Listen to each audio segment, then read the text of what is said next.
Oui, bonjour, je suis le percepteur fiscal de Babylone 5. J'essaie de récupérer toutes les taxes impayées à la suite du Santoxite, c'est-à-dire le départ de Centauri, premier, de l'Alliance Galactique, qui a été voté à la suite d'un référendum organisé bizarrement par les ombres.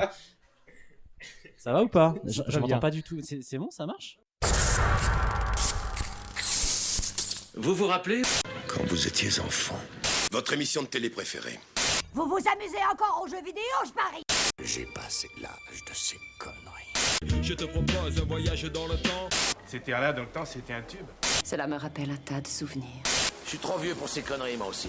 Tous ces moments se perdront. Il n'y a qu'un moyen de le savoir. On fait le bilan, calmement, se remémorant chaque instant. D'accord, faisons comme ça. La seule conclusion que je peux en tirer est que Nous ne sommes pas trop vieux pour ces conneries. Nous ne sommes pas trop vieux pour ces conneries. Comme tu penses. Nous ne sommes pas trop vieux pour ces conneries. Ouais. Hello les gens, vous êtes à l'antenne d'On n'est pas trop vieux pour ces conneries et nous sommes réunis pour ce 28e numéro qui nous enverra dans l'espace, ce qui ne nous est pas beaucoup arrivé jusqu'ici, mine de rien. Preuve qu'on est quand même un peu vieux, on est entre amis posés autour de nos vervenementes après un repas dominical et pour la première fois un bébé à distance respectueuse. Vous nous excuserez si vous entendez quelques interventions aiguës. Aujourd'hui c'est un épisode dédié à une série télé, vous savez que j'aime alterner les médiums et les thématiques, mais j'avais envie depuis un moment de causer de science-fiction. À la base je voulais même parler de Star Trek, mais j'ai pas encore trouvé l'angle approprié pour parler de cet univers qui comprend bientôt 8 séries différentes et 13 films. Il ne m'a fallu que 3 secondes et demie pour autant pour décider qu'on allait se rabattre sur un autre très grand émoi de mon adolescence. À noter qu'on fera certainement un truc autour de Star Trek un jour, je sais pas encore sous quelle forme, mais on verra ça plus tard. Vous le savez, je suis toujours extrêmement bien entouré et on ne dérange pas la règle pour cet épisode. Je salue d'ores et déjà Gaël et Alexandre qui ont failli être des nôtres mais qui n'ont pas pu se libérer. Mais avec moi, j'ai Sarah. Hello. Bonjour César. On t'avait pas entendu depuis ce légendaire numéro sur les talons noirs il y a fort longtemps. Oui, je m'en rappelle très bien. On rappelle aussi que tu avais fait un super numéro sur Alexandre Dumas côté hommage collatéral. Donc on va inciter les gens à écouter ça, s'ils ont 4 heures devant eux. Qu'est-ce que tu veux dire de toi pour te présenter, pour rappeler aux gens qui tu es en quelques mots ? Rien de particulier, je suis graphiste, je lis beaucoup, je vois beaucoup de séries télévisées, je vois beaucoup de films et je m'excuse par avance pour les chouinages et beuglements du bébé que vous pourriez entendre pendant le podcast. Il ne faut pas. Je les tarirai moi-même dans le montage s'il le faut. Nico est là aussi, coucou. Salut. Et toi, tu es un peu plus régulier. Ta dernière participation, c'était il y a 3 numéros de ça, pour les numéros sur le 11 septembre. Absolument. Tu étais également au podcast sur Alexandre Dumas, dont on parlait il y a un instant, avec Sarah. On va finir par croire qu'il se passe un truc entre vous. Et j'avais lu le passage raciste de l'étalon noir. C'est vrai, oui, on avait terminé l'épisode comme ça. Et on rappelle que tu es avocat, historien et pourfendeur de négationniste. Oui. Enfin, avec nous, il y a Fabrice. Tu vas bien ? Ouais, et je suis là pour éviter, enfin pour justement donner la caution minorité et autres, éviter d'avoir l'étiquette raciste au podcast. Bah, c'est la seule et unique raison pour laquelle tu es là. Exactement. Merci pour cette part de diversité. On continue à dire que tu es l'homme de l'ombre de l'édition, c'est ça ? Ouais, allez, maintenant, il n'y a plus trop de mystère. Fabrice Fadiga, goûteur culturel. Je bosse pour notamment Fluide Glacial, Bambou Édition, Grand Angle, et parfois Draco et Doki Doki. Et qu'est-ce qui se passe là ? Tu révèles pour la première fois on lâche tout. L'anonymat, c'est pour les faibles ? Ouais. Ok. Et la dernière fois que tu étais venu, c'était pour cet épisode légendaire sur Space Jams sur ma terrasse, et qui s'est avéré bien plus sympa que prévu. Yeah. Changement radical d'ambiance aujourd'hui puisqu'on va échanger sur cette grande épopée qui débute en l'an de grâce 2257. C'était l'aube du 3e âge de l'humanité. 10 ans après la guerre entre les Terriens et les Minbari. Le projet Babylone était un rêve qui s'était concrétisé. L'objectif était d'éviter une autre guerre en créant un lieu où humains et extraterrestres cohabiteraient dans le respect de leurs différences. C'était une escale. Une seconde maison pour tous, diplomates, affairistes, innovateurs et vagabonds. Des humains et des extraterrestres dans une coque de métal de 2 500 000 tonnes, tournoyant, seuls au cœur des ténèbres. Cet endroit pouvait être dangereux, mais c'était notre ultime espoir de paix. Voici l'histoire de la dernière station de type Babylone. Nous sommes en 2258. Cette station s'appelle Babylone 5.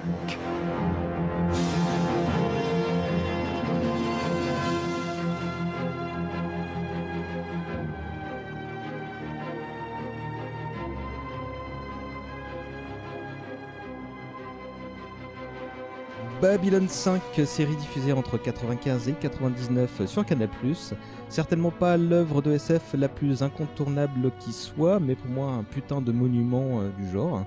Avant que je lance le chrono, qui se dévoue pour introduire le sujet? On peut peut-être commencer par présenter Joe Michael Straczynski, son créateur d'abord. Quelqu'un se lance. Fabrice dénonce Nicolas. Je connais pas trop Michael Straczynski. Hein. Tout ce que je sais, c'est qu'il voulait.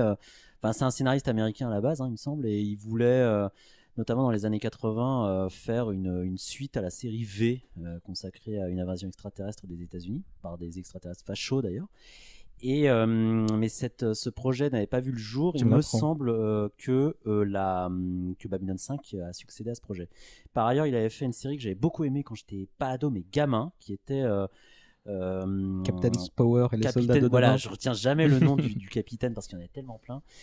Captain Power et les soldats du futur, qui était vraiment incroyable. Une série live pour jeunes garçons, pour résumer très. Ouais, et qui passait sur la défunte 5 d'ailleurs. Et une série, je crois que tu pouvais, si tu étais armé d'un gun, tu pouvais tirer sur l'écran et marquer des points. Mais la série se finissait assez mal. Je crois me souvenir que la fin était assez tragique. Ouais, ça pourrait faire l'objet d'un numéro un peu spécial avec les trucs, une nouvelle période de nouveaux podcasts sur des sujets un peu secondaires, un peu méconnus. Moi, ce que je peux vous dire, c'est que c'est un monsieur qui a travaillé pas mal en tant que scénariste, aussi bien télé, ciné que BD. Avant de créer Babylone 5, il a bossé pour Arabesque, pour vous donner une idée, pour la 5e dimension notamment. Il a fait de très grands comics qui s'appellent notamment Midnight Nation, alors moi j'aime moyen, mais surtout Rising Stars qui est extraordinaire et que je vous conseille. Il a fait des runs légendaires pour Spider-Man et Thor, un plutôt bon Superman du côté de DC et un épisode de Before Watchmen sur le hibou qui était pas mal non plus. Il a bossé sur World War Z, mais bon, il a récupéré le boulot de 14 autres scénaristes, donc il a fait ce qu'il peut pour en faire quelque chose de correct. Son dernier fait d'armes à la télé s'appelle Sense8 et je ne saurais trop vous conseiller de regarder ce petit bijou. C'est surcoté. Ta gueule. Un peu de gauche. Toi aussi ta gueule. Et je me tends moi-même une perche pour vous dire que le prochain numéro Dommage Collatéral, s'il n'est pas disponible au moment où vous écoutez ceci, le sera très prochainement et qu'il porte sur les sœurs Wachowski, qui sont les productrices notamment de Sense8. Qu'est-ce que j'oubliais? Il a fait l'échange pour Clint Eastwood aussi, mine de rien. C'est lui ce script du film avec Angelina Jolie. Donc un grand monsieur. Et maintenant, qui se dévoue pour présenter Babylone 5, le script, le pitch de la série en 2 mots? Allez Fabrice, tiens, tout à l'heure t'as dénoncé. Allez. Babylone 5, c'est un peu une cité cosmopolite dans l'espace, une station d'échange et de diversité. Et qui dit diversité dit clash, dit insécurité. Non, en fait, non. Non, ça se passe plutôt bien. Ce sont plusieurs races aliens qui cohabitent dans une grosse station spatiale et qui vont en fait se soutenir, se trahir tout au long de la série. Pour le plus grand plaisir des téléspectateurs. C'était ultra cool. Tu veux rajouter un truc, Sarah, sur la présentation? Non, rien de particulier. Ouais, c'était l'Union Européenne dans l'espace.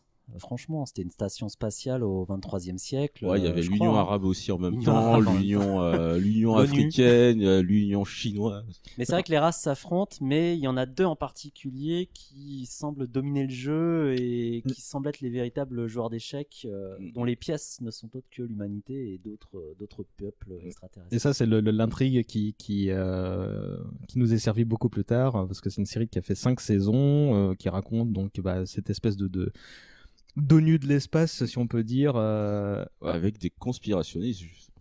De partout, ouais. Ouais. Donc il y a la race humaine qui fait partie des 5 races majeures de cette non-alliance, en fait, de ce race majeure par accident, non? C'était Par accident, il y avait parce pas que- un truc genre, vous ne serez pas genre une ancienne colonie et du coup ils les ont. Non, en fait, Il y a pas eu un truc ils comme ont ça, commencé l'exploration spatiale, ils ont rencontré les Mimbari, qui étaient une race à la fois très religieuse et très armée. Le salut des Mimbari, c'est de sortir les flingues. L'humanité voit ça, le premier contact, il est hostile. Bon, bah, on tire les premiers. Et ça a créé une guerre qui, heureusement, s'est terminée et n'a duré que quelques années. Il y a deux autres races qui se sont fait la guerre aussi, c'est les Narnes d'un côté et les Mimbari de l'autre. Les Mimbari ont asservi les Narnes sont revanchards. Et il y a une cinquième race, et c'est le début de l'intrigue, avec les Vorlons, qui sont complètement mystérieux et qui sont complètement en dehors, qui participent à peine au débat, qui sont mutiques. Et qui sont-ils C'est l'un des nombreux mystères de la série. Oui, à préciser que c'est une série avec une grande intrigue, mais également énormément de sous-intrigues qui permet à l'auteur showrunner d'aborder énormément de sujets très très divers, dont beaucoup sociétal.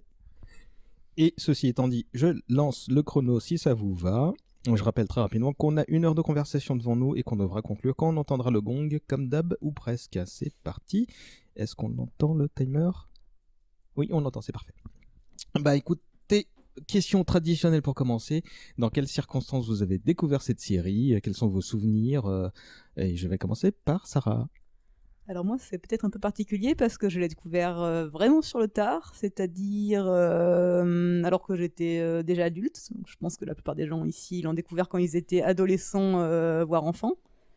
Et donc je peux certifier que c'est une série qui même maintenant reste tout à fait accessible pour un adulte, malgré des effets spéciaux qui devaient être très bien à l'époque, mais qui ont énormément vieilli. Mais il y a une qualité d'écriture telle et surtout une façon de typer les personnages qui sont très très attachants, qui moi je vais pas dire que ça m'a séduit immédiatement, mais qui m'a rapidement accroché.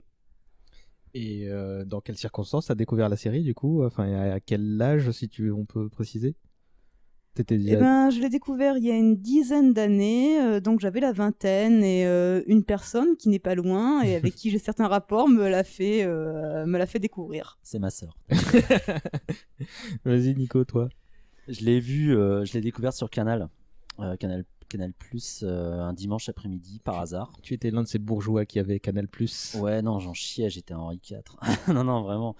Et je tombe par hasard sur un épisode. Hein. Vraiment, j'avais entendu parler avant de cette série parce que dans le magazine de Canal+, qui présentait les programmes, il y avait le courrier des lecteurs et dans ce courrier des lecteurs, des gens se plaignaient de la diffusion erratique de Babylone 5, trouvaient que la série était très bonne. Moi, ça m'attirait pas plus que ça quand je voyais les images, parce que je me disais oula, ça a l'air d'être du Star Trek. Bon, je suis pas un grand fan de Star Trek, pardon, hein, mais ça a l'air d'être, ça ne m'attirait pas de prime abord. Et puis un jour, voilà, un dimanche après-midi, je tombe par hasard sur un épisode, et dans cet épisode qui était de la saison 2, il me semble, ça traite de l'assassinat d'un président.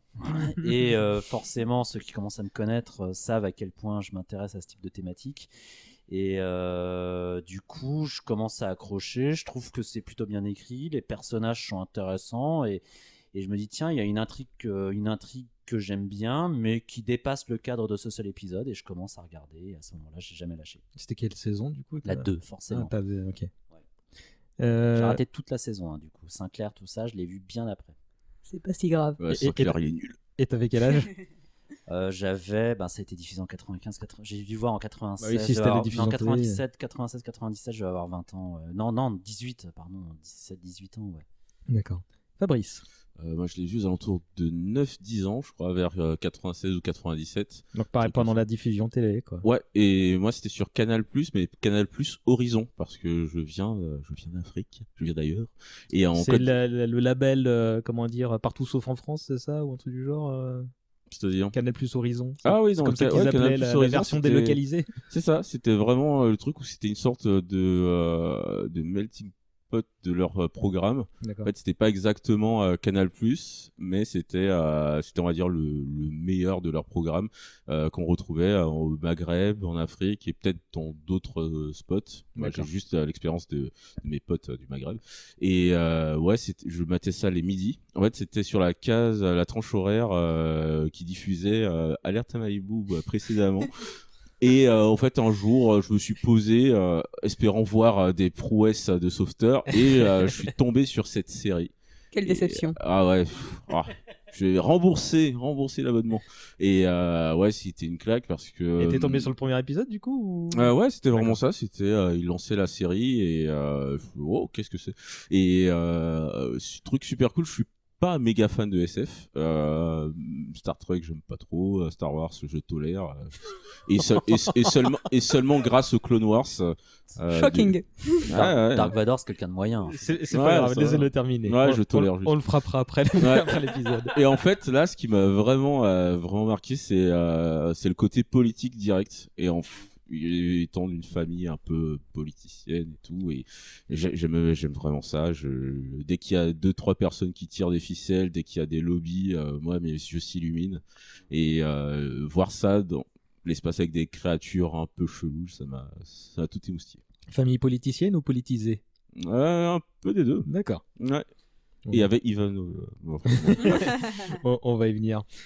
Moi, j'ai vu ça à peu près à l'âge que t'avais, Nico. Je dois avoir 17, 18, 19 ans, tout du genre. Mais je les ai vus en VHS, en fait, cette série. Donc sur le tard, bah oui, je suis un peu plus jeune que toi.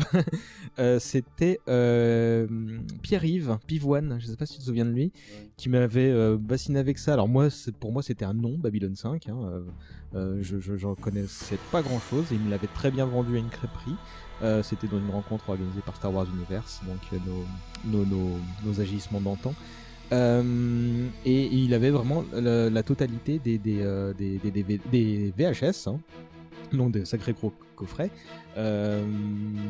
En l'occurrence, moi j'ai regardé ça sur mon combi télé dans ma chambre, et c'était après un pilote, parce que le coffret VHS disposait de pilotes, ce qui n'est pas le cas de nos DVD aujourd'hui. Il y avait un pilote d'1h30 pour lancer la série, et passé cet épisode, je me disais quand même il y a un cadre. Je suis pas encore fan, mais il a fallu vraiment les quelques premiers épisodes de la saison pour me dire ok, non, attends, c'est de la SF, on en a tellement plus à l'écran que je suis devenu très fan très vite, mais j'imaginais pas à quel point quand j'ai commencé. Le pilote, je l'ai vu après la diffusion, et ça m'a frappé parce que moi je les avais vus en VF, et le pilote n'avait pas du tout le même doublage. C'est-à-dire par exemple pas les mêmes acteurs non plus. Ivanova n'est pas encore là, c'est voilà, une autre. Il y a énormément de différences. Enfin, l'univers est là, mais les costumes ne sont pas les mêmes. L'ambiance n'est pas tout à fait la même. Je la trouvais un peu plus vicieuse. Enfin, j'en sais rien. Mais je pense qu'il y a plein de gens colorés, on va dire. Et le doublage n'était pas le même, ce qui m'a beaucoup frappé. Enfin, moi, c'est une série que j'ai découvert en VF avec pour moi un très bon doublage, même si, oui, il est excellent. Notamment celui qui, je crois, était le directeur de plateau. Celui de Londo Mollari, qui, sa voix française, je la trouvais vraiment en adéquation complète avec le personnage, et je crois que c'était lui qui dirigeait le plateau C'était le directeur artistique, il me semble, ouais. Mais simplement dans le pilote, non, c'était un tout autre doubleur. Très bien, j'ai pas de soucis, mais ça me choque toujours quand il y a des changements de voix.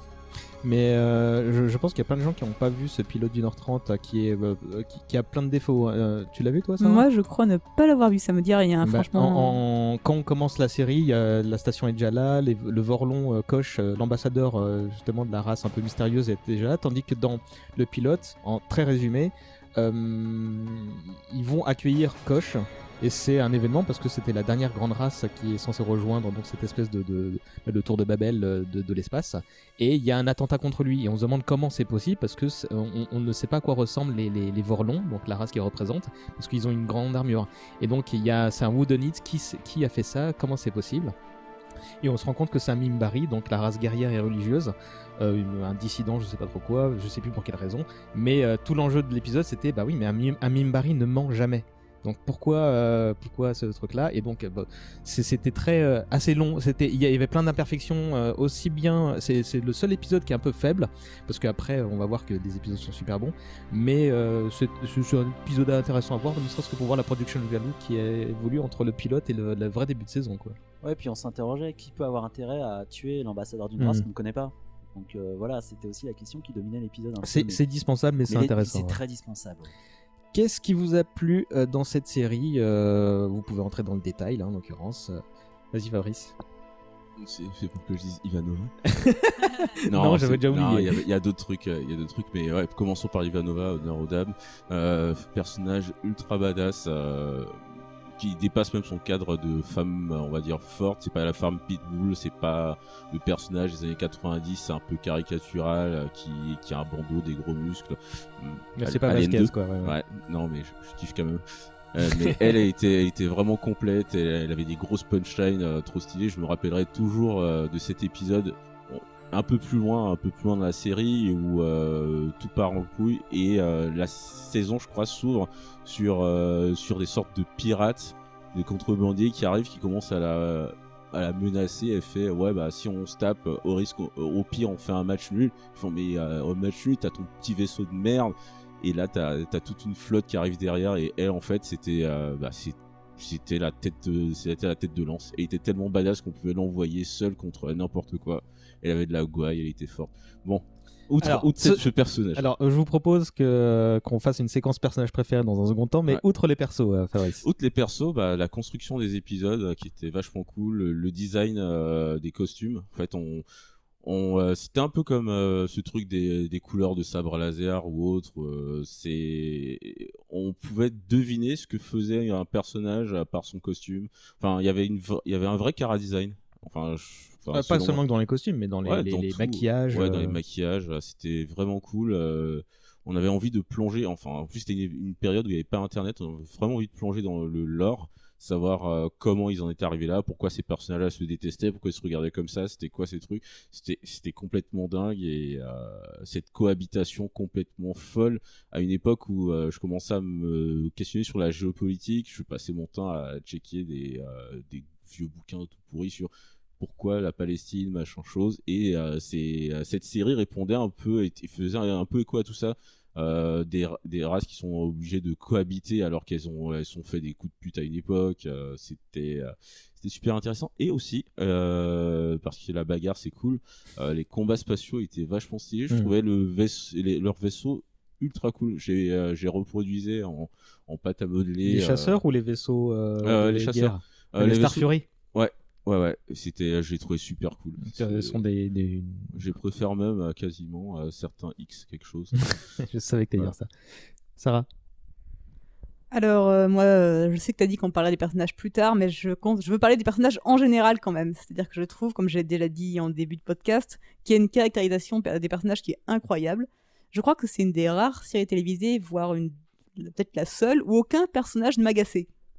Il y en avait qui étaient haïssables, qui étaient épouvantables, mais aucun personnage n'était chiant, en fait. Délène, ça passait Délène, oui, ça non, elle était bien, Délène. Moi, je les aimais tous. Non, je les aimais pas tous, mais je les trouvais tous intéressants et je les supportais tous. Ce qui était quand même quelque chose d'assez important. On a compris que Fabrice, non. De toute évidence, non. Et après, oui, c'est ce que j'avais dit aussi au début de podcast, mais je reviens dessus, c'était aussi la diversité des sujets qui étaient abordés, surtout des sujets sociétals. La série était quand même très engagée politiquement, ce qui est relativement rare finalement pour des séries SF, en tout cas à ce point. Aujourd'hui. Et encore plus aujourd'hui, où on attend presque de la SF qu'elle soit dépolitisée, voire qu'on critique quand... Non, on attend ça de tous les shows, quel que soit leur genre. Hein, ouais, c'est pas faux. Et quoi donc encore? Bon, il y avait l'intrigue principale qui était extrêmement bien fait, le côté feuilletonnant, mais aussi, malgré le côté feuilletonnant, l'audace qu'avaient les scénaristes des fois de s'écarter justement de cette intrigue pour faire des épisodes isolés, où ils tentaient des choses, ils tentaient des expériences. Il y a, on en parlera peut-être plus tard dans les épisodes préférés, mais il y avait des épisodes où ils prenaient vraiment en fait des initiatives qui étaient très surprenantes pour l'époque, et je ne sais pas si ça se faisait ailleurs d'ailleurs. Ouais, tu veux peut-être donner un ou deux exemples? Ben, il y avait l'exemple par exemple où c'était très tard, c'est sur la saison 5 qui est un peu particulière, mais où en fait, à ce que j'ai compris en fait, à la fin de la saison 4, les showrunners n'étaient pas sûrs d'avoir une saison 5, donc il a bouclé en fait son intrigue principale à la fin de la saison 4. Et puis on lui a dit, à la fin de la saison 4, ah, en fait, t'as une saison 5. Donc il a fait une très grosse conclusion. Et le résultat, c'est qu'effectivement, il y a un côté un petit peu décevant, parce qu'on se dit, tiens, l'intrigue principale est terminée. Mais d'un autre côté, vu qu'il avait du temps, il a essayé plein de choses. Et il a fait des épisodes complètement conceptuels. Alors il y a cet épisode, par exemple, où les morts reviennent, où on voit des morts qui se promènent dans le vaisseau et qui parlent avec les vivants. Un autre épisode où il y a une émission télévisée qui va être tournée en fait dans Babylon 5, Et on voit d'abord en fait l'équipe de tournage en fait qui tourne son émission, et ensuite on voit l'émission qui va être en fait une œuvre de propagande terriblement dure contre Babylon 5. Et l'épisode est génial, c'est peut-être un de mes préférés. Je me rappelle la fin où on voit le commandant de la station Sheridan qui voit en fait qui éteint l'écran et qui faut pas le faire chier à ce moment-là, quoi. Et on le voit juste de dos, c'est la dernière image, et tremblant de rage sur son bureau, et ça m'a énormément marqué. Donc il y avait cet épisode très conceptuel qu'ils avaient osé faire parce qu'ils avaient le temps aussi. Oui, par rapport à tout ce qui a été dit, je suis entièrement d'accord. Moi, ce que j'appréciais, déjà, c'était l'univers, très intéressant. Chaque peuple était intéressant en lui-même et on avait envie d'en découvrir davantage. Et je trouve qu'il y avait une vraie caractérisation des personnages, mais aussi des peuples, par les fringues, par la manière de parler, par la culture apparente. Et je trouvais ça vraiment, vraiment super intéressant. Donc les personnages, oui, très riches, effectivement, je suis bien d'accord, je le réalise aujourd'hui. Aucun ne m'agaçait, ouais. Il y en a qu'on aimait haïr, d'autres qu'on adorait, mais aucun n'était véritablement mal typé. Le côté feuilletonnant, effectivement, mais qui s'intègre, et c'est là où il y a un aspect vraiment très intéressant de la série, dans une structure super efficace. La série, dans cette série, le showrunner savait où il allait. Il y a un premier chapitre suivi d'un deuxième chapitre, troisième chapitre, jusqu'à la fin. On retrouvait pas dans Babylon 5 le défaut propre à de nombreuses séries et parfois des séries cultes, à savoir on sait pas où on va, donc on est parfois obligé de se raccrocher aux branches. Et ça se voit. Pardon ? Et ça est bien souvent, quand c'est le cas, ça se voit. Ouais, et le plus souvent, effectivement, ça se voit. Non, là, il n'y avait pas ce défaut-là. Et j'y étais vraiment sensible parce que j'avais vraiment l'impression, en fait, non pas de voir une série télé, mais de lire un livre. Et du coup, au moins, voilà, on savait, on était assuré au moins que le showrunner Straczynski savait où il allait. Mais il y a plein de qualités. Même la musique était sympa. Je la trouvais plutôt de circonstance. Elle est pas marquante, mais je la trouvais plutôt, comment dire, elle fournissait un bon cadre audio à tout ça. Les effets spéciaux, et oui, ils ont mal vieilli pour ce qui concerne les batailles spatiales. Mais pour tous les décors, enfin, on se croyait vraiment dans la station. À aucun moment je me posais la question, c'est un décor. Non, pour moi, on était dans cette station spatiale. Moi, je me souviens que moi, je l'ai vu donc à ce début du 21e siècle, du coup. Mais si on était en VHS, donc c'était tout début. Mais je me faisais déjà la réflexion que les effets spéciaux étaient pas cheap, mais moyens. Alors, au revisionnage, maintenant, effectivement, ils ont très mal vieilli. Il faut savoir que c'est parmi les premiers effets spéciaux créés par ordinateur pour la télévision. Et à la même époque. des prix. Et ouais, mais genre ils tournaient ça sur des 486, puis des débuts de Pentium, sur des Amiga à l'origine, tu vois. Et eux, ils avaient fait le pari de passer par ce système-là pour faire des coûts moins chers en explorant et sans aller très loin pour pouvoir justement réduire les coûts, tandis que Star Trek DS9 à côté, eux sont partis dans les effets spéciaux traditionnels, ce qui dans les deux cas en fait a fonctionné. Ça a permis d'avoir donner une âme à chacun des deux shows.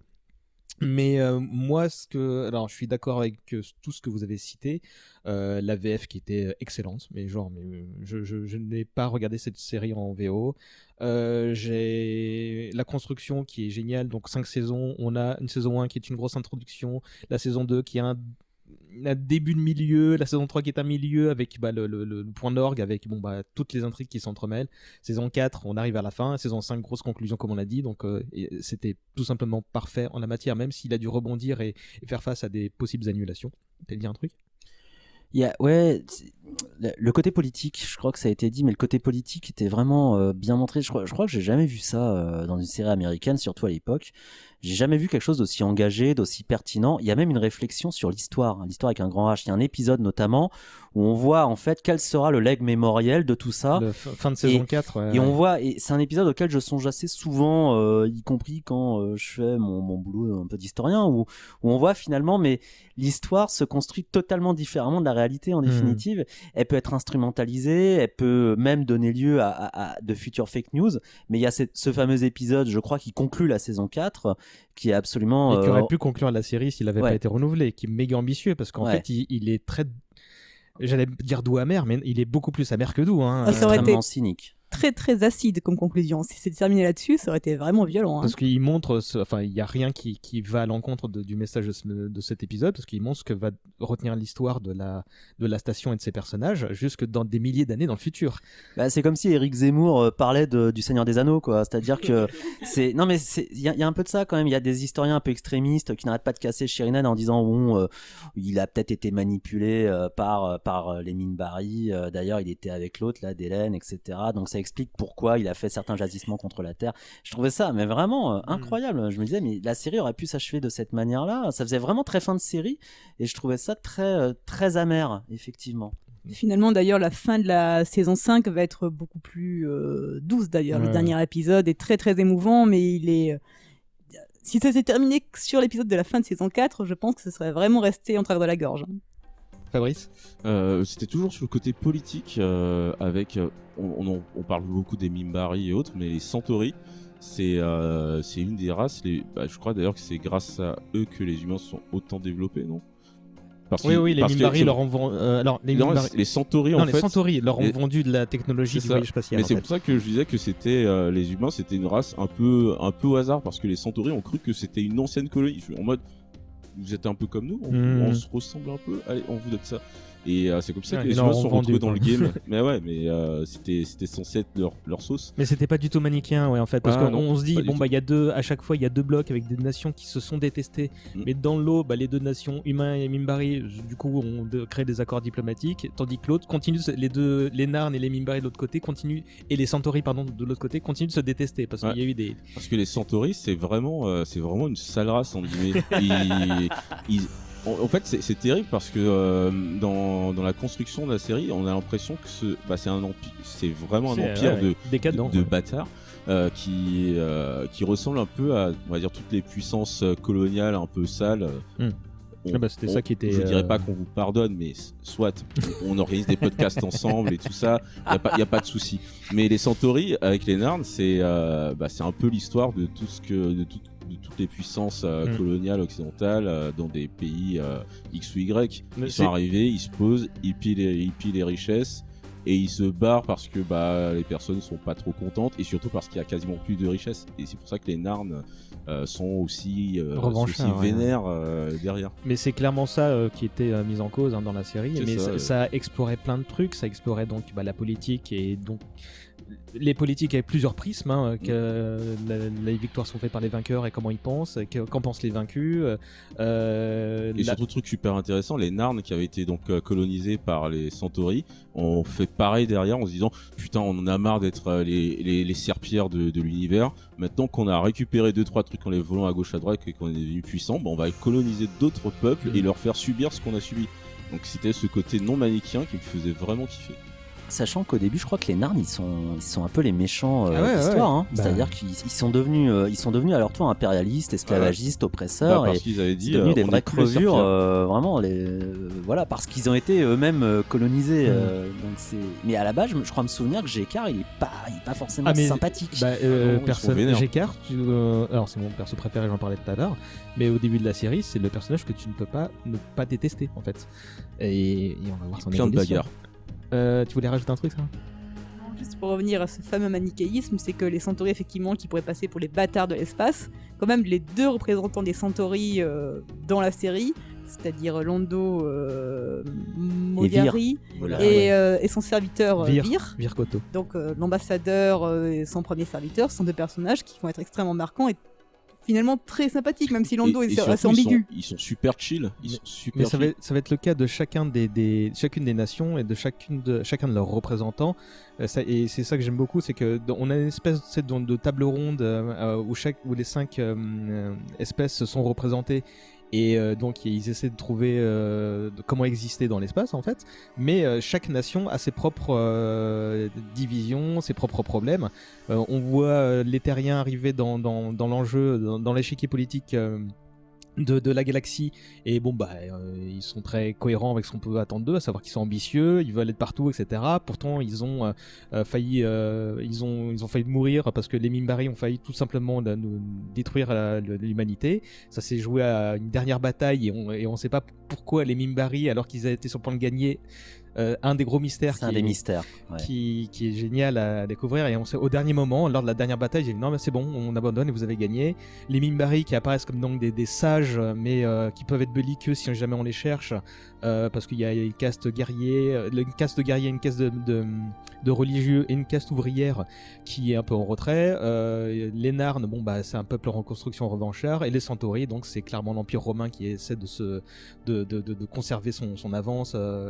Et les statut, voilà. Son statut de grande puissance. Et les Vorlons par-dessus, eux, on sait pas, et ils continuent d'être silencieux. Et j'avais adoré que il y a l'échiquier politique de la galaxie, mais celui de chacune de ces nations, qui est parfois s'entrecroiser avec les autres. Dans l'Empire terrien, il y avait Qu'est-ce qu'on fait de Mars, cette espèce de Corse qui fait chier parce qu'elle explose dans tous les sens. C'était vraiment passionnant dans ton bout, quoi. Et j'avais juste une petite question, j'ai pas du tout bossé le sujet comme d'hab. Les Centauri, ils avaient une gueule de chiard. Enfin, les personnages de. Non, c'est pas chiard comme des gamins. De chiard, c'est une race alien dans l'univers Marvel. Dans l'univers Marvel. Et les chiards, d'accord, ok, ouais. Donc, ouais. Oui. Et, c'est le vrai nom. Ouais, c'est le vrai nom. Et en fait, ils ont quasiment la même gueule, les mêmes coiffures. Et c'était vraiment la question, ouais. Est-ce que c'est une inspiration? Est-ce qu'il y a un truc? J'en sais rien. Tu viens de me faire remarquer qu'effectivement ils se ressemblaient, mais Nolo sait. Ok, je vais chercher ça après. Mais c'est pas impossible parce que Straczynski il s'inspirait de tellement de trucs. Parfois le temps d'un épisode, tiens, j'ai envie de faire un épisode sur le roi Arthur et on va faire venir quelqu'un qui atterrit dans la station qui est persuadé d'être Arthur. Je fais un épisode, on en parlait en off sur les, il s'appelle Les Troufions, sur une il y a une bataille qui se prépare et donc il y a un contingent qui arrive sur la station qui va repartir et en fait comment on parle justement des soldats qui vont finir dézingués. Un épisode sur Jack l'Éventreur aussi. Oui et non. Mais il est là, mais c'est pas lui. C'est pas lui. Je crois que c'était lui, moi. Mais non, mais on apprend plus tard que c'est lui en fait. Ouais, il ne joue pas Jack l'Éventreur. Il vient quelqu'un. Il vient interroger Sheridan. Oui, l'inquisiteur. Qu'est-ce que je veux dire? Alors, un autre truc que j'aime bien, c'est alors là on a parlé des trucs des chaque nation, mais tout ça, toutes ces nations, tous les représentants ne se doutent pas qu'il y a un truc plus grave. Donc il y a une espèce de conspiration. Donc il y a deux belligérants qui s'affrontent et qui en fait chaque espèce est manipulée par deux grandes conceptions, on va dire. Et j'ai bien aimé que la construction de la série se fasse par étapes et que chaque saison en fait atteignait à chaque épisode final, on atteigne un nouveau palier avec pas un cliffhanger, mais un événement qui faisait que ça allait. Là, on a grimpé une nouvelle marche dans l'escalade. Et là, je vais éviter de redire ce que j'ai dit tout à l'heure, mais on atteint une apogée dans la saison 3 avant que ça redescende petit à petit. Et tu le dis tout à l'heure, c'était pensé en amont et il y a rien, il y a pas de gras dans la série. Même si on a l'impression que la saison 1 est une très longue introduction, il n'y a pas un épisode qui rajoute une petite information pour vous faire comprendre en fait que là on va, et c'est pareil pour la conclusion en fait. On revient sur les trucs qui ont été dits pendant la saison. Sarah ? À rajouter qu'au niveau de la construction de l'intrigue, la série est très forte pour créer des fausses pistes qui va nous faire croire en fait que l'intrigue va partir dans un sens. Et finalement, au dernier moment, on se rend compte que c'était pas le cas. Ou sinon, on a l'impression, par exemple, que des personnages ont des comportements incohérents. On peut se dire, ça c'est une facilité scénaristique. On a tordu l'intrigue de façon artificielle. Et puis on se rend compte, parfois 10 épisodes plus tard, que non, pas du tout. C'était prévu à l'avance. C'est quelque chose de travaillé, de réfléchi. Donc des très bonnes fausses pistes.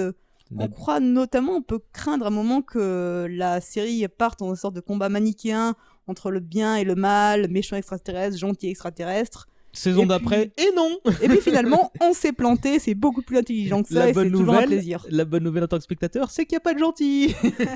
C'est la guerre froide. Hein. C'est une guerre froide entre deux superpuissances et au-dessous d'elle, les humains, les Minbari, les Centauri, et les Narnes et tout ça, et les autres races qu'on oublie, ne sont que des pions en fait. C'est à la fois un marché et un jeu d'échecs en fait, cette série. Un œil sur mon chrono me fait dire que le chrono s'est interrompu, donc je sais déjà plus où on en est, mais on va essayer de ne pas faire trop long.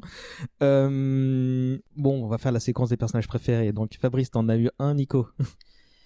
Londo Mollari est incontestablement pour moi Donc, l'ambassadeur Santori, qui a des rapports en fait très intéressants avec à peu près tout le monde, notamment avec Gekar. Enfin vraiment, meilleure relation de la série. Ouais, il commence à Lando à la base, il fait vraiment ambassadeur dépressif à l'instar du pays qu'il représente.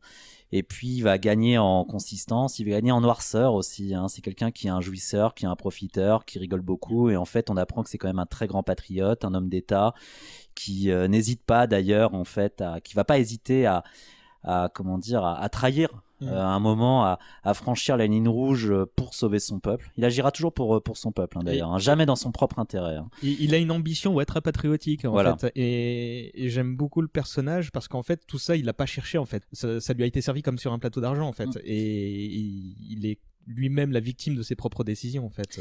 Sachant qu'il sait qu'il a un destin. C'est-à-dire que tout est déjà écrit. À un moment, dans un épisode, il tombe, je sais plus, sur une voyante qui lui dit vous deviendrez empereur. Et elle s'adresse à Vir, donc l'adjoint, le sbire de Lando, et vous lui succéderez. Non, c'est mieux que ça. C'est fait. Vous allez tous les deux devenir empereurs, mais l'un à la suite de l'autre. L'un à la suite de l'autre. Voilà. Mais bon. Disons, voilà, on a des raisons de supposer que c'est quand même Vir que moi j'avais retenu. Voilà, Vir va succéder à Lando. Donc Lando va prendre le pouvoir et Vir va lui succéder. Mais son destin à lui est écrit. Donc quoi qu'il fasse, il est presque maudit. C'est-à-dire qu'il va progresser dans chaque épisode, dans chaque saison, vers davantage de noirceur. Et en fait, c'est quelqu'un qui va clairement se sacrifier, qui va sacrifier son indépendance et même son âme. Mais cet aspect-là, justement, de la voyante qui spoil, entre guillemets, son devenir, il y a un aspect dans le top de la série sur le temps, en fait, sur le temps, et pas seulement le voyage dans le temps, mais qui est très intéressant parce qu'on apprend beaucoup de choses sur le final, justement, enfin, ce que deviendra la galaxie dans les prochains temps par différents biais et ça se confirme, en fait, c'est-à-dire que tu vois une miette d'éléments et tu vas dire oh putain c'est la merde, mais sauf que tu as une miette tu as seulement une partie du puzzle et quand tu le revois cette scène donc quelques saisons plus tard, tu fais ah en fait c'était ça, et ça c'est juste j'adore cette sensation là. Sarah, ton perso préféré? Alors je rebondis juste rapidement sur Lando parce que c'est un de mes personnages préférés, même si c'est pas mon préféré. J'adore plus près de ton micro. Voilà. J'adore en fait son rapport avec son serviteur Vir. Vir qui est vraiment pour le coup un chic type parfait et qui est plus ou moins la conscience de Lando. C'est-à-dire d'abord il paraît comme un simple serviteur, mais on voit vite au fur et à mesure qu'ils ont un lien amical très fort qui va se renforcer au fur et à mesure.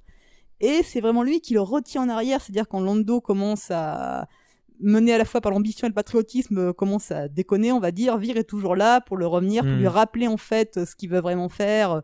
Donc c'est sa conscience et c'est son meilleur ami aussi. Ils ont un rapport absolument génial. Mais c'est le cas de chacun des aides de camp de chaque ambassadeur. C'est clairement, c'est pas forcément l'opposition, mais chaque ambassadeur a une relation vraiment très intéressante avec son aide de camp.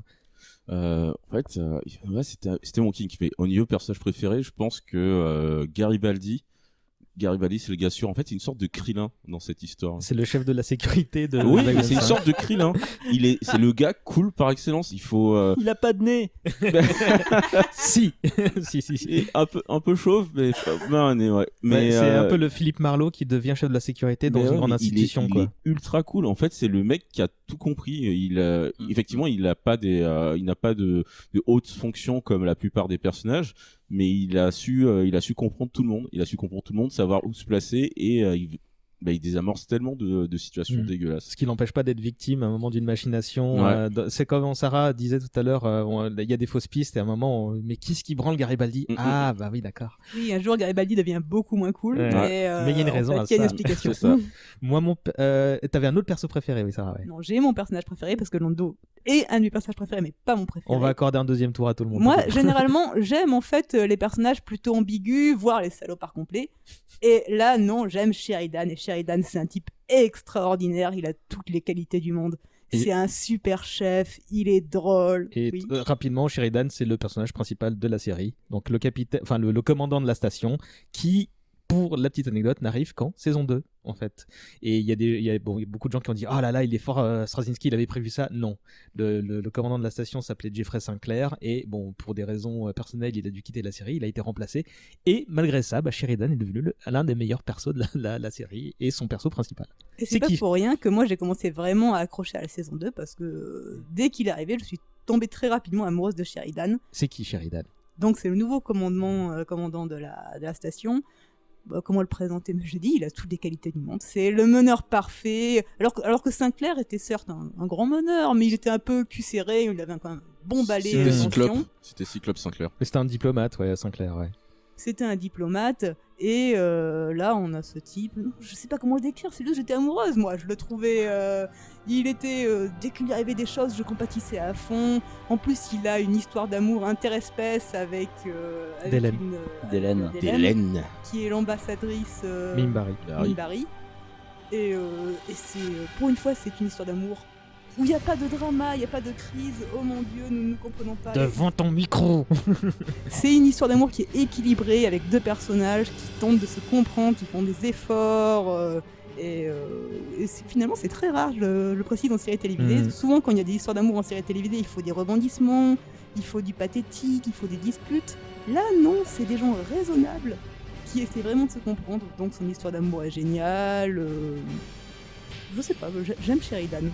Au-delà de l'aspect parce que c'est quelqu'un de bien, alors que justement, c'est marrant parce que quand il a introduit dans la saga, on se dit bon, on va mettre un vrai militaire à quelqu'un qui en plus a eu un rôle important pendant la guerre, à ce rôle principalement diplomatique. Donc ça jase dans tous les sens. Ça y est, ils vont nous mettre un général. Non, en fait, c'est juste un autre capitaine qui a un petit rôle et bon, il s'avère que il lutte contre toutes tout le monde pense, y compris plusieurs personnages pensaient que ça allait être pas ce qu'il se révèle, à savoir un putain de perso humain, humaniste, qui va vers l'autre et qui par contre, si tu le fais chier, c'est obligatoirement ton pire ennemi, quoi. C'est ce que la prod voulait. Elle voulait quelqu'un de plus punchy que Sinclair. Et du coup, il me semble que ça a pesé aussi dans le revirement de la deuxième saison. Sinclair devait rester à la base. C'était le perso principal. Et d'ailleurs, l'intrigue autour de la quasi-destruction de la Terre par les Minbari tournait autour de lui. Ouais. Et il y a même un épisode de la saison 1 dont la suite ne viendra qu'au cours de la saison 3 la guerre sans et qui intéresse uniquement Sinclair. Alors, en fait, l'acteur Howard, Michael Howard, en fait, a été lourdé parce qu'en fait, il avait des problèmes psychologiques. Et donc, ils ont dû le remplacer. Mais il revient pour la saison 3 et pour reboucler la boucle. Et ce double épisode de milieu de saison 3 permet de comprendre, d'avoir énormément de réponses. Et tu dis, putain, même en retombant sur ses pattes, il le fait de manière brillante, le père Straczynski, quoi. À ajouter que la saison 5, donc, qui prenait beaucoup de liberté, prend aussi une orientation clairement arthurienne, et où Sheridan devient une sorte d'incarnation du roi Arthur. D'ailleurs, le dernier épisode de la saison 5 fait clairement allusion à la mort du roi Arthur et à la légende d'Avalon, c'est-à-dire Arthur qui va être enterré sur l'île d'Avalon et qui reviendra un jour quand l'humanité aura besoin de lui. Et c'est exactement plus ou moins ce qui va arriver à Sheridan, qui devient vraiment une réincarnation du roi Arthur. Et moi, j'aime beaucoup le mythe arthurien, donc ça aussi, ça m'a beaucoup marqué. Mais même avant ça, on voit dans la série, c'est une geste, il y a vraiment des éléments chevaleresques très régulièrement. Les Rangers, c'est clairement ça. Ajouter à cela qu'il est beau gosse et que dans la saison 5, il porte la barbe, il la porte très bien. Les imberbes, ça va. On va faire un deuxième tour tout de suite et si possible plus rapide. Moi c'est Jekar, donc l'ambassadeur Narn, donc qui apparaît comme le plus gros des connards au début. Puis en fait il apparaît comme quelqu'un dont la vie a été détruite plusieurs fois par l'occupant et qui cherche d'abord à se venger, qui se rend compte qu'en fait que les conflits ça sert à rien et il devient le perso le plus humaniste que Sheridan.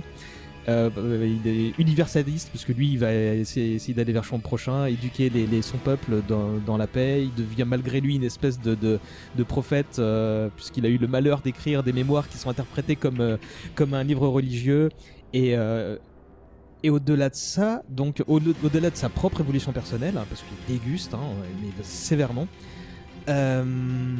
sa relation avec Londo, qui est pour lui l'incarnation de l'ennemi en fait, parce que c'est donc l'ambassadeur de la race qui a oppressé son peuple, elle est époustouflante parce qu'il passe d'ennemis jurés qui savent qu'ils finiront par s'entretuer, on leur dit à tous les deux. C'est à ça que je faisais référence quand on disait qu'on a une vision du futur. eh ben, ils ne se l'avouent jamais, mais ils finissent la série en tant qu'amis. Et des amis, enfin, qui avec un lien ultra fort, hein, et j'ai jamais retrouvé ça, enfin, cette relation-là dans n'importe quelle autre œuvre. Tu sais que j'ai les larmes aux yeux quand on parle. Mais Gécart, en fait, c'est une sorte de glissement de Malcolm X vers Martin Luther King. Je savais que t'allais dire ça, mais c'est vrai. Mais c'est vraiment ça. C'est C'est dingue quand tu vois sa construction. C'est le gars qui n'est que rage et qui se rend compte que le salut ne peut arriver que par la compréhension de l'autre. Et ouais. D'ailleurs, c'est la leçon de la série, c'est-à-dire que toutes les races en question se sont affrontées, elles ont connu la guerre, la haine, etc. Et justement, Babylone 5 a vocation à faire en sorte que par la coexistence, les gens se découvrent, se connaissent, s'estiment et peut-être puissent mettre un terme à la guerre. Et d'ailleurs, c'est ce que je trouve remarquable, c'est dans cette série, c'est que on voit que ça marche. Des gens qui peuvent se détester, qui d'ailleurs se détestent au début de la série, vont apprendre à se connaître et finalement à s'estimer. Il y en a même qui vont tomber amoureux. Enfin, il y a Dylan Sheridan, mais bon, Lando et Gécart, on m'enlèvera pas de l'idée que... Mais voilà, les fanfics, le shipping. Ça a forcément été fait. Ça a forcément été fait. Mais je me dis, je vais rebondir sur un truc que tu as dit, mais je sais plus ce que c'est juste. Bon, tant pis. Deuxième tour de personnages préférés. Si vous en deviez en citer un rapidement, un autre que vous aimez bien. Alors Gécart était mon deuxième préféré. mais le docteur, j'ai quand même une certaine tendresse pour le docteur Franklin parce qu'il a souvent des intrigues très intéressantes sur les rapports entre médecine et actualité.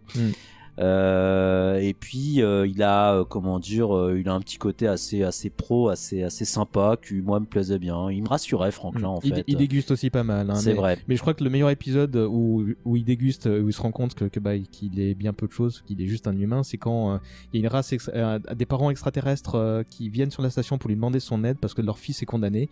Et il leur dit non mais c'est rien ça, il est juste c'est une opération bénigne. Et là il y a des extraterrestres qui sont très religieux. Dans leur religion, opérer leur gamin signifie ouvrir son corps et son âme va s'évanouir, donc il est hors de question, ils vont préférer laisser leur enfant mourir en fait. Donc il y a un gros parallèle avec les témoins de Jéhovah qui ne peuvent pas subir d'opération. Enfin, je crois que c'est les témoins de Jéhovah. Et Franklin va quand même faire son opération et va dire regardez, il va bien. Et du coup, les parents se rendent compte que le fils a été opéré et pour eux, c'est plus leur fils. En fait, ce qui sort de la bouche de son fils, c'est les paroles du démon. Donc, ils se décident à le tuer eux-mêmes. Et donc là, Franklin se tombe des nues et il est détruit par son propre acte en fait. J'ai oublié ça. J'ai entièrement oublié Franklin. Je ne sais pas qui est ce personnage. C'est le docteur. Oui, mais je l'ai oublié. Je vois pas qui c'est. Mais Franklin, c'est dingue que tu l'aies oublié. Non mais Franklin, c'est un type qui perd, je dis pas qu'il perd ses illusions, mais c'est vrai qu'il se prend des scuds moraux dans la gueule en tant que médecin parce qu'il est confronté à d'autres coutumes, à d'autres traditions. Mais en fait, on pourrait trouver ça sur Terre, les dilemmes moraux auxquels il est confronté. C'est à ça que sert la SF, justement, c'est réinterpréter. Cette série, c'est de toute façon une allégorie constante de questions d'actualité, de questions politiques et même de questions religieuses et voire de questions de conneries pures. Fabrice vient de montrer une photo du personnage à Sarah qui fait ah oui c'est lui. Ton deuxième perso Sarah. C'était le seul Renoir. Oui c'est vrai. Moi ils ont déjà été cités j'avoue, il y a Lando, Vir, ouais, d'accord. Ouais. Toi t'en as dit Garibaldi aussi, t'en as un autre. Garibaldi et Gécart, je le kiffais bien parce que c'était un peu un Renoir aussi. T'en as un autre, Nico? Bester. Je l'attendais celui-là. Le FDP de première catégorie, franchement. En 2 mots, le corps psy, donc tout est dit. Voilà. Une brigade de télépathes à qui on ne fait pas confiance et on a sans doute raison. Et Bester, alors on peut dire qu'il est interprété par... Merde, comment il s'appelle? Le mec Tchekhov. Tchekhov dans Star Trek, mais j'ai oublié son nom à l'acteur. Il est allemand, je crois qu'il a un nom allemand, le type. J'ai oublié son nom. Et c'est qui Bester alors? Et Bester, je sais plus si c'est le chef ou un des chefs du corps psy, mais c'est un type extrêmement odieux qui a l'air vraiment, il a une apparence en fait d'onctuosité, d'obséquiosité, de grande politesse. C'est quelqu'un de très cultivé d'ailleurs et parfois il se désole de l'absence de culture de ses adjoints. Mais à côté de ça, c'est un manipulateur odieux, pervers. On sent que non seulement il se plaît à manipuler, mais en plus il prend son pied à le faire, véritablement. C'est la plus grosse pute de la série. Attends, ça va, tout va bien? D'accord. Compote, oui, d'accord. Et il y a un truc très amusant avec Dexter. Nico parlait de Dexter, c'est un psychopathe. Oui, pardon. C'est un autre. C'est un autre psychopathe. Nico parlait de sa culture, c'est qu'il passe son temps à lancer des vannes subtiles ou à balancer des citations pour se foutre de la gueule des gentils qui ne les comprennent jamais parce qu'ils ne connaissent pas les citations et donc ça leur passe pas dessus la tête. Et je me rappelle d'une scène où il lance une citation de Dickens en fait pour se moquer de Garibaldi qui ne comprend pas. Et l'autre lui dit mais c'est Dickens, espèce d'ignare, vous connaissez pas Dickens? Un des meilleurs persos, et c'est un personnage irrégulier, et tant mieux parce que sinon le détester à chaque épisode ça demanderait beaucoup d'efforts. Moi je vais citer Marcus, qui est donc un membre des Rangers, donc une espèce de caste qui lutte contre le vrai méchant de la saga, et c'est Aragorn, on en parlait avec Nico tout à l'heure. C'est le personnage pur, c'est l'incarnation des Rangers, donc il a un but personnel et un but plus grand que lui-même, et c'est vraiment là t'as envie de lui faire des mamours à Marcus quoi en fait. Dommage qu'Ivanova n'ait pas voulu le faire. Dommage qu'Ivanova n'ait pas voulu. Laisse préserver pour moi. Bon, qu'est-ce qui va pas dans la série? Est-ce qu'il y a un truc qui va pas? Qu'est-ce qui ne vous plaît pas Plaît pas, c'est compliqué à dire. C'est-à-dire, effectivement, les effets spéciaux ont beaucoup vieilli. Moi, je sais, premier épisode, c'était assez violent. Il m'a fallu un moment pour surmonter la mocheté, on va dire, de certains décors. Non, sérieusement. Mais finalement, c'est quelque chose qui s'évanouit vite. Je sais pas si les effets spéciaux s'améliorent ou c'est juste qu'on est tellement pris dans l'intrigue que finalement on ne prête pas attention. C'est pas un problème qui dure très longtemps. Ensuite, il y a ce problème pour moi effectivement d'une première saison où j'ai eu un petit peu de mal à adhérer, peut-être à cause d'un personnage principal qui était moins marquant que le sera Sheridan, et d'une 5e saison où il y a plein d'épisodes exceptionnels mais qui ressemble quand même à une très longue conclusion, et c'est vrai qu'il y a ce regret un petit peu d'une intrigue principale qui a fini trop vite. Mais c'est très dur, hein, surtout aujourd'hui où maintenant il y a profusion de demander à quelqu'un de regarder un show de 5 saisons, dont la première est une très grande... Gigapilote. Ouais, je comprends, hein, ça demande un putain d'effort. Hein. Mais la première saison, elle comporte des épisodes très engagés politiquement, et je crois qu'il y a un épisode quand même consacré au droit de grève. Et avec Galactica, parce qu'on en parlait avec Cess, et je crois que c'est la seule série avec Galactica, qui est notre série de SF d'ailleurs, je crois que c'est la seule série américaine à parler de droit de grève, ce que je trouvais absolument incroyable à la première diff. Mais il est vrai que cette saison-là est un petit peu gâchée par un petit manque de rythme, peut-être pas la personnalité de Sinclair qui est trop balai dans le cul, oui. Je comprends très bien pour le coup que la prod ait voulu que que Sinclair évolue ou simplement dégage, parce que l'arrivée de Sheridan va donner beaucoup plus de punch à la série, sachant que peut-être que c'est une coïncidence, mais dans la saison 2, les choses commencent aussi à se décanter vraiment. C'est-à-dire que la saison 2, c'est celle de l'assassinat du président terrien, le président Santiago. Non, c'est la fin de saison 1. C'est la fin de la saison 1. Oui, oui, effectivement, il se fait dessouder à la fin de la saison 1. Sinclair n'est plus là, Ivanova est seul à bord, et on leur dit non, mais Sinclair, il va pas revenir. Bon, en fait, l'acteur a été lourdé, mais c'est là qu'on demande à Sheridan non, pas la peine d'aller à cette affectation, maintenant vous êtes le nouveau capitaine de Babylon 5.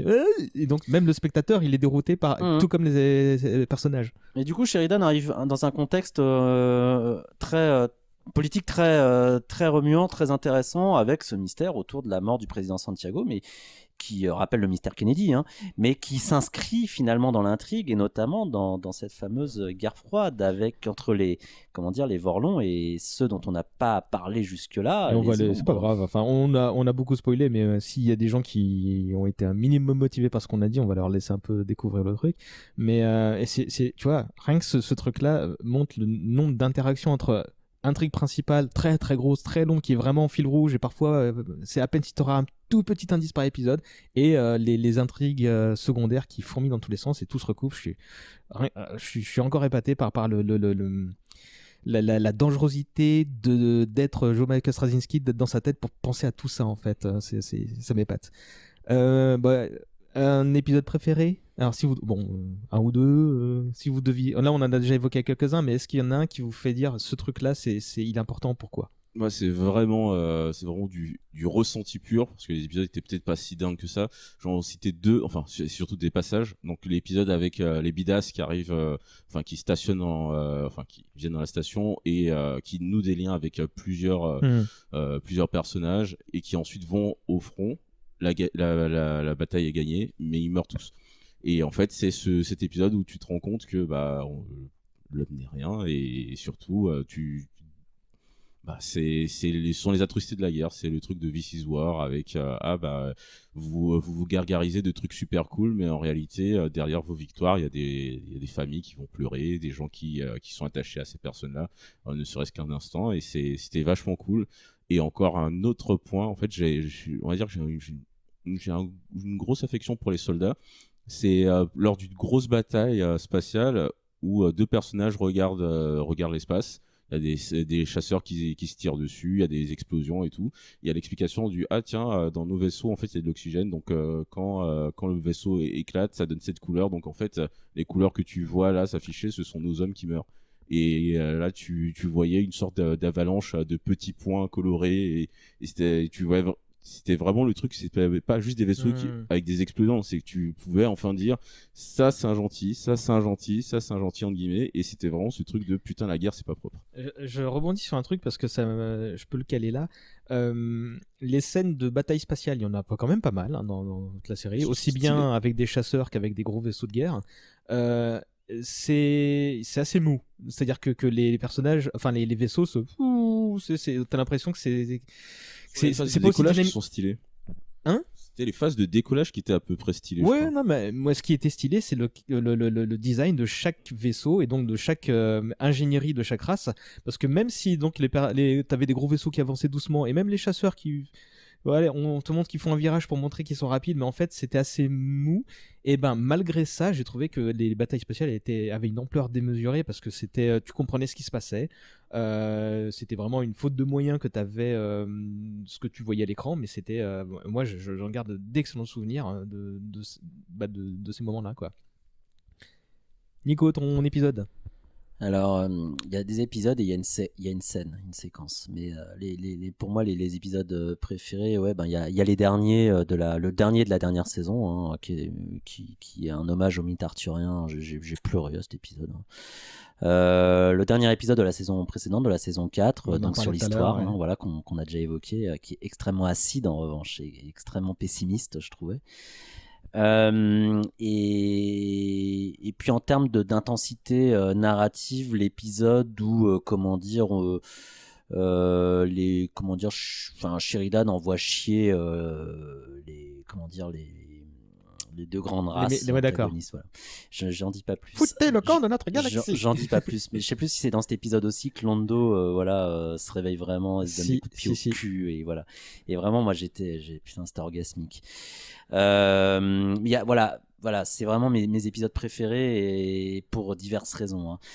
À la fois l'intensité narrative et l'intérêt, je dirais, culturel, intellectuel et historique. Après, il y a une séquence préférée. C'est quand on apprend, j'en dis pas plus, pourquoi Garibaldi à un moment déconne à plein tube. Et parce qu'il devient malfaisant, il devient bizarre, il devient étonnant. Et effectivement, on pouvait croire que c'était une facilité de scénario. Moi, je me disais, mais c'est bizarre là, le scénar. Il devient incohérent.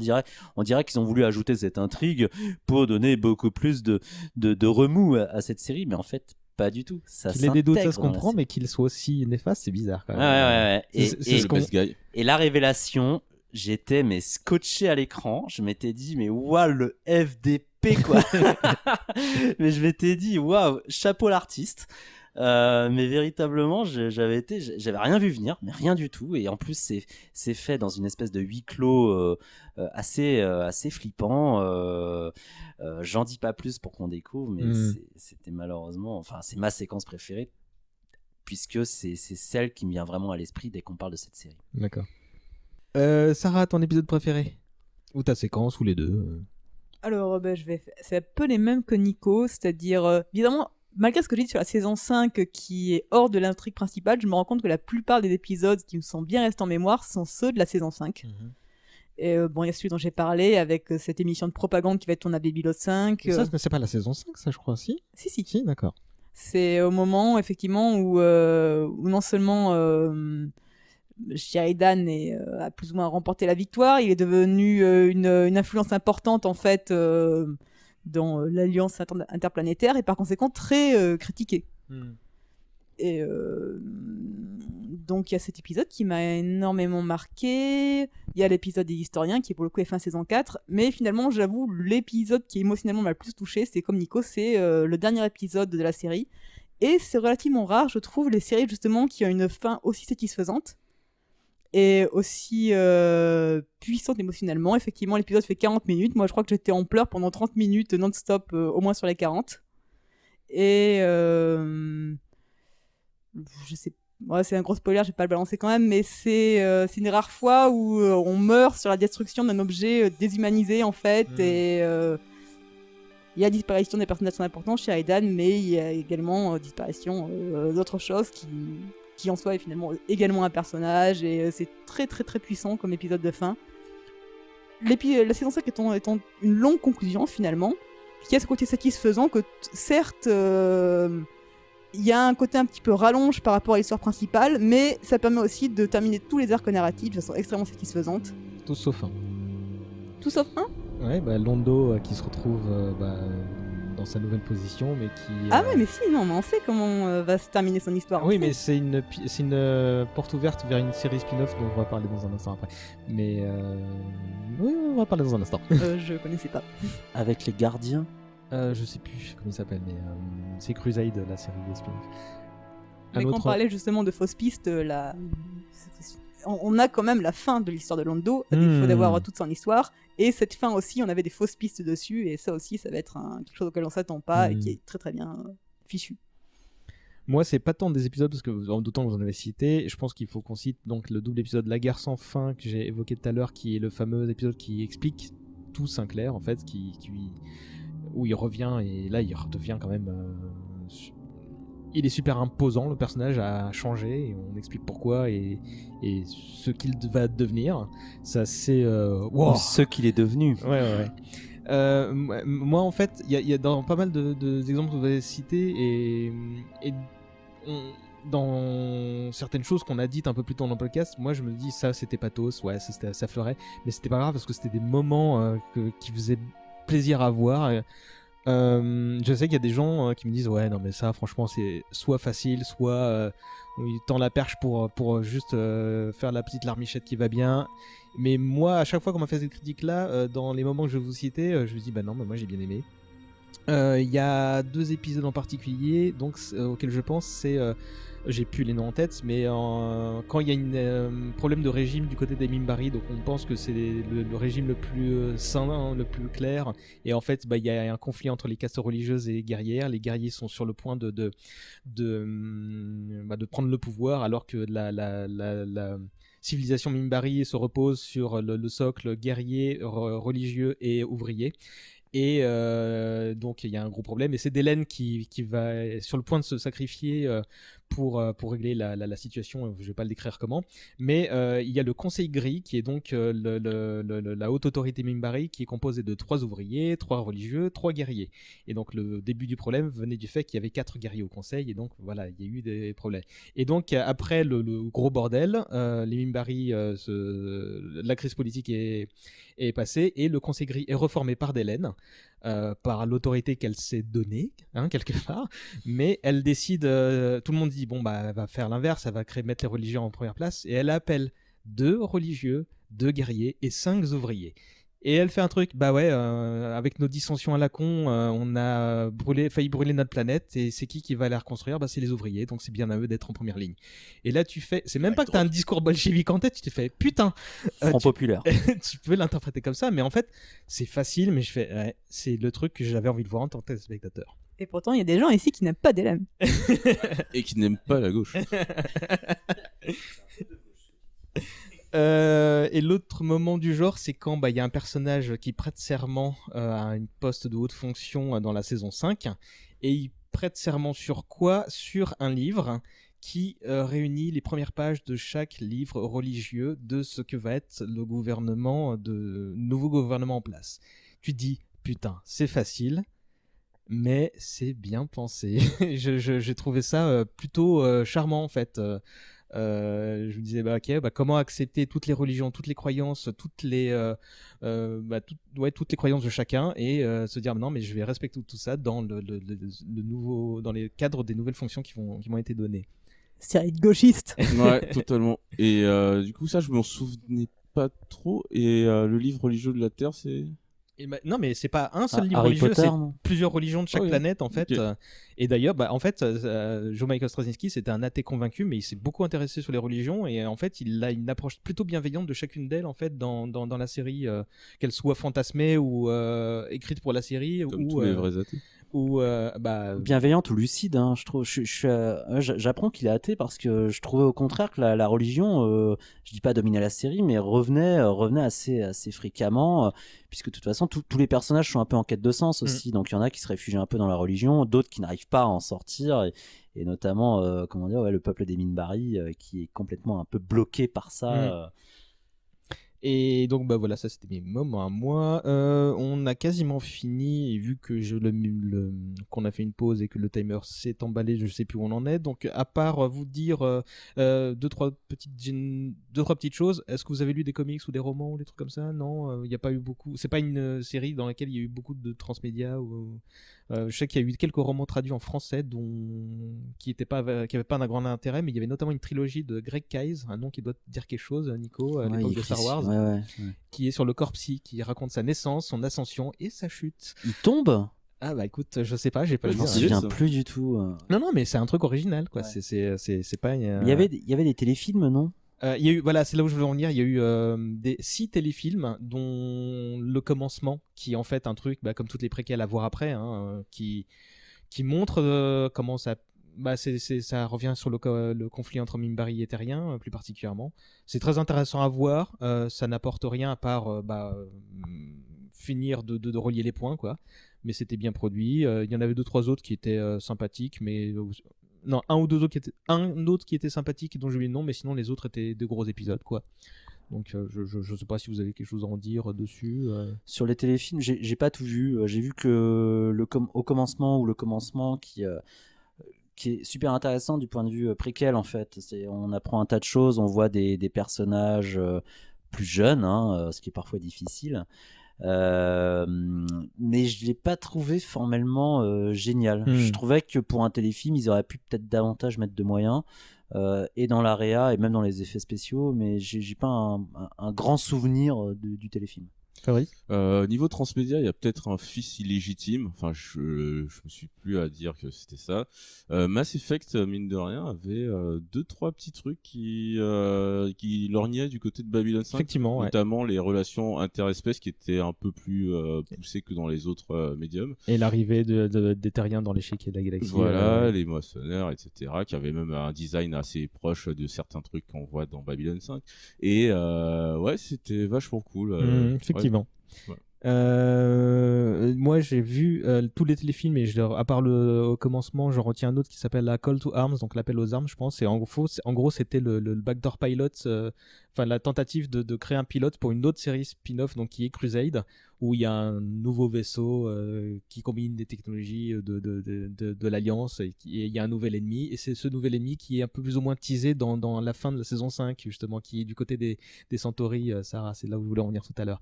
Et cette série qui a fait 13 épisodes et qui s'est plantée, elle devait s'appeler ça a été diffusé en France, mais je sais plus où, sous le titre de 2267 Ultime Croisade. Donc encore une traduction. Je crois qu'il est passé sur Canal aussi parce que je l'ai vu, donc j'ai pas eu accès à Internet super rapidement, donc je crois que c'est passé sur Canal.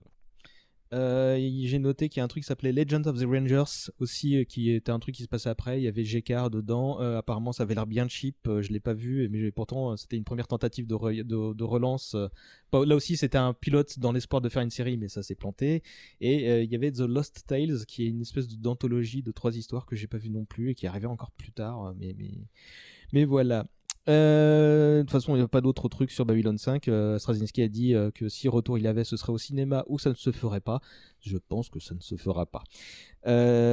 C'est quoi l'héritage de Babylon 5 aujourd'hui? S'il devait y avoir une série qui reprend un petit peu le truc, je pense. Enfin, Mass Effect, c'est un très bon exemple, ouais. Moi, je dirais, pour le côté sociétal, etc., Galactica, c'est très différent, mais il y a quand même pas mal de points communs.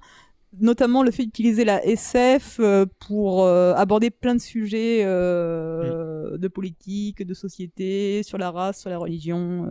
Je suis entièrement d'accord. Même si le propos et le ton n'est pas le même, il y a la même envie d'aller dans ce sens-là. Et en ce qui me concerne, j'aime énormément Galactica, un peu, je dois l'avouer, pour les mêmes raisons que j'aime Babylon 5, c'est-à-dire des personnages super bien caractérisés. Le scénario est un peu moins bien foutu, soyons honnêtes.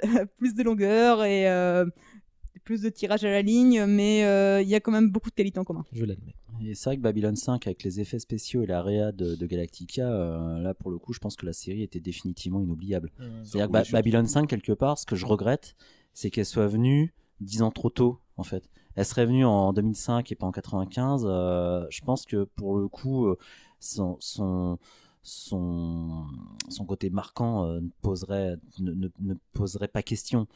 Le problème de Babylon 5, c'est que artistiquement, ça appartient aux années 90, années 80, mais en fait même les années 80 plutôt que 90.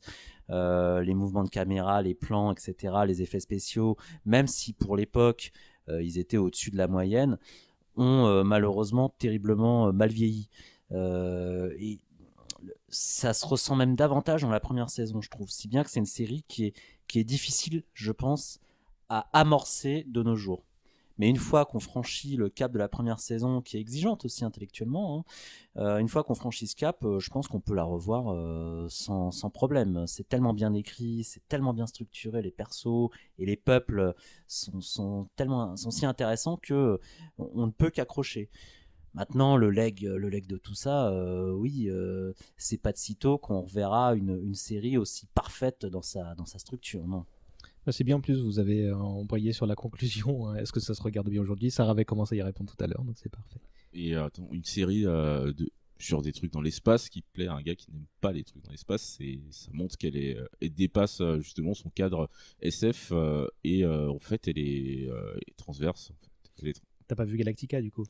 Si, justement, je me suis lancé dans Galactica parce que je me suis dit, ah tiens, ça ressemble à Babylon 5 et je suis pas rentré dedans. Bon, c'est pas grave. On te frappera vraiment tout à l'heure après. T'aimes pas Star Wars, t'aimes pas Galactica, mais qu'est-ce qu'il fait là, quoi? J'aime un peu Star Wars, j'ai dit. Bon, allez, il nous reste plus qu'à jouer ensemble. Vous n'allez pas déjà nous quitter? Il est l'heure de jouer! J'avais 2-3 questions à vous poser. Parce que vous êtes les meilleurs parmi les meilleurs. Ça va être super marrant. Je ne rappelle pas les règles pour gagner un peu de temps, de toute façon vous les connaissez, et comme vous n'êtes que 3, ça va être chacun pour sa gueule. Ça va être très rapide, Vous êtes prêts? Oui, je pense avoir un oui. Michael Straczynski a aussi travaillé dans l'animation, pour laquelle de ces séries il n'a pas participé. Les Maîtres de l'Univers, Jace et les Conquérants de la Lumière, ou Spiral Zone? Je dirais Jace. Eh ben tu aurais tort. Ah merde. La Spiral Zone. Eh ben, tu aurais raison, mais il y a une petite subtilité. En fait, donc, il a bossé pour les 2 séries et aussi pour Spiral Zone, mais il a fait qu'un seul épisode avant de s'engueuler avec le manager parce qu'il trouvait que c'était un gros con. Et du coup, il n'a pas signé ce script sous son nom. Il a utilisé le pseudonyme de Fate Grey, qui est une référence au voleur de cadavres de Robert Louis Stevenson. Donc, le monsieur était partout. Spiral Zone, c'était marrant ça. C'était bizarre comme série. Ouais, mais je sais pas, ça touchait la fibre militariste. Ouais, c'est étonnant, hein. Ça doit être complètement introuvable ça aujourd'hui. Question 2. Laquelle de ces races ne fait pas partie des mondes alignés? Donc la branche qui... le consortium des races qui ne sont pas aussi puissantes que celles qu'on évoquait tout à l'heure. Les Brakiri, les Pakmara ou les Drazik? Les Drazik. C'est un personnage de Hartecœur à vif. C'est ça. Personnage de Hartecœur à vif et mercenaire chez DC et Marvel. C'est vrai. Alors, figure-toi que y a les Drazi, en fait, c'est les espèces de reptiliens qu'on voit dans la série, mais j'espérais vous avoir avec ce petit cas en plus. À ne pas confondre avec les Kelly Kapowski, hein. Non, sauvé par le gong, ça. Dans quelle série culte Mira Furlan, l'interprète de Delen, dans quelle autre série culte a-t-elle joué? T'as l'air de connaître la réponse. Lost. Bah oui. Elle jouait une française, non? Elle s'appelait La Française avant qu'on découvre son nom. Ouais, c'était elle qui était la personne abandonnée dans l'île. Un lien avec The Boys? Non. Non, donc c'était bien elle. Celui-là il est aussi pour toi, Nico. Dans quel épisode voit-on Jack l'Éventreur?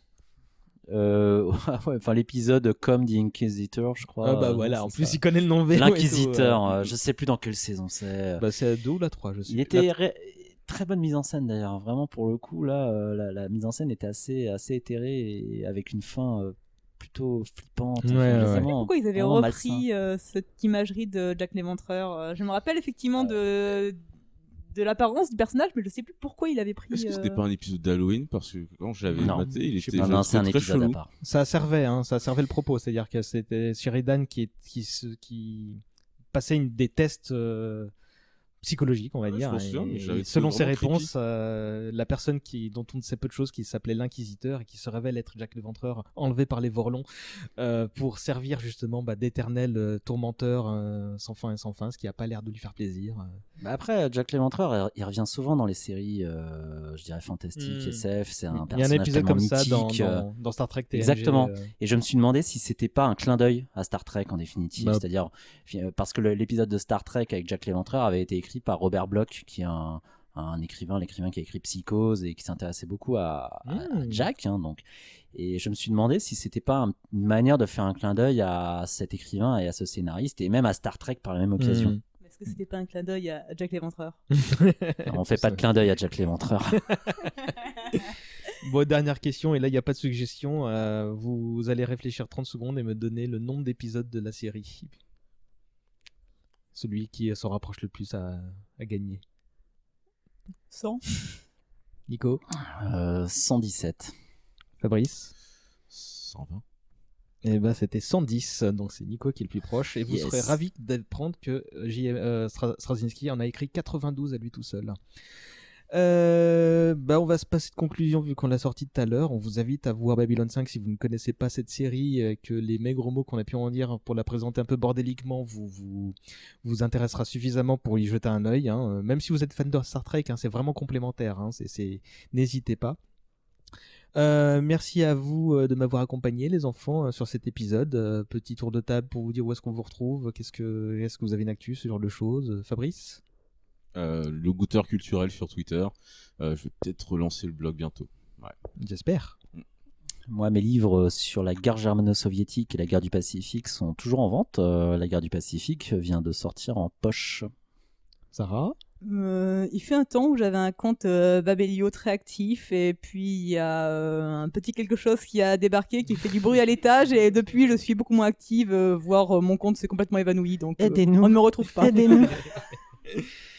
Quant à moi, sur Twitter, c'est @csba ou @patrovieux. Pareil sur Facebook ou Insta si vous voulez suivre l'actu du podcast. Amis auditrices, amis auditeurs, merci de vous rendre sur Apple Podcast pour attribuer une petite note et un commentaire gentil à cette émission si vous l'appréciez.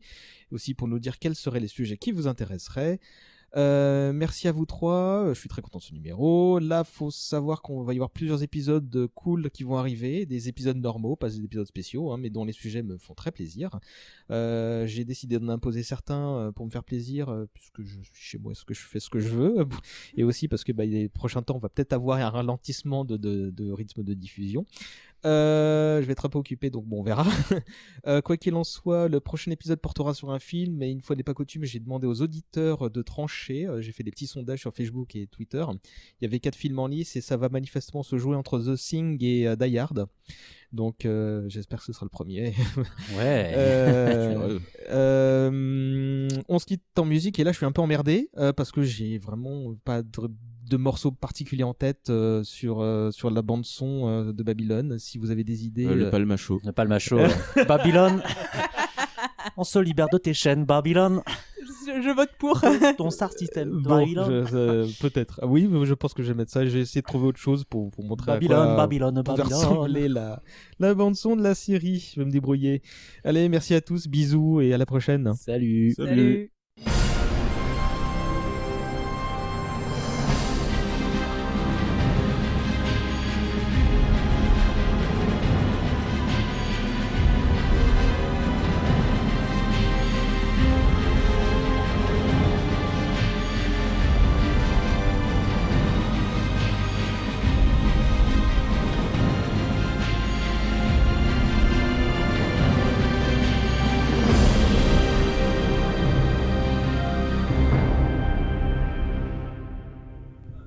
Babylone. Loris Babylone, Non, non, on tout t'aura est- tous Babylone. On est... Babylone. On se libère de tes chaînes, Babylone. De ton sars Dissem. Ah non, elle supprime ça. Hein. Bah non, non, c'est mon bonus. Ça. Ça rien à foutre. On va se faire poursuivre par le palmachot. Who keep on grooving? Oh yeah! Hey man, I want you to fight the power of the Rastafari. Big up Ganja Wai, hands up for the resistance against Babylon. Allez toi les terminales littéraires et mes frères sadistes et Voltaire. Babylone, tu peux le garder ton système. Babylone, on va se libérer de tes chaînes. Babylone, tout Antoine n'est que haine. Babylone, Babylone, oh Babylone. On fait face au gouvernement qui nous ment ouvertement. Avec nos sous dans ses poches, il nous laisse tous dans le vent. Plus complice, tes sociétés pleines de vices. Free yourself, rejoins nos frères zadistes. Garde pour toi tes impôts et tes taxes surtaxées. Garde pour toi tous tes congés payés. Garde pour toi tes congés mat et paternité. Garde pour toi ta sécurité sociale. Ton RSA. Moi je suis chez les plans, donc ça peut me faire en plus le mal avec mon eczéma si j'ai pas la sécu. Babylone, on veut bien une partie de ton système. Babylone, on va se libérer un peu de tes chaînes. Babylone, il y a de la haine en toi, mais pas que. Babylone, Babylone, oh Babylone. Babylone, ok pour le remboursement. Et pour la mutuelle à 60%, capital. Et ta mutuelle, 60%. Et ta sédique, le pôle emploi.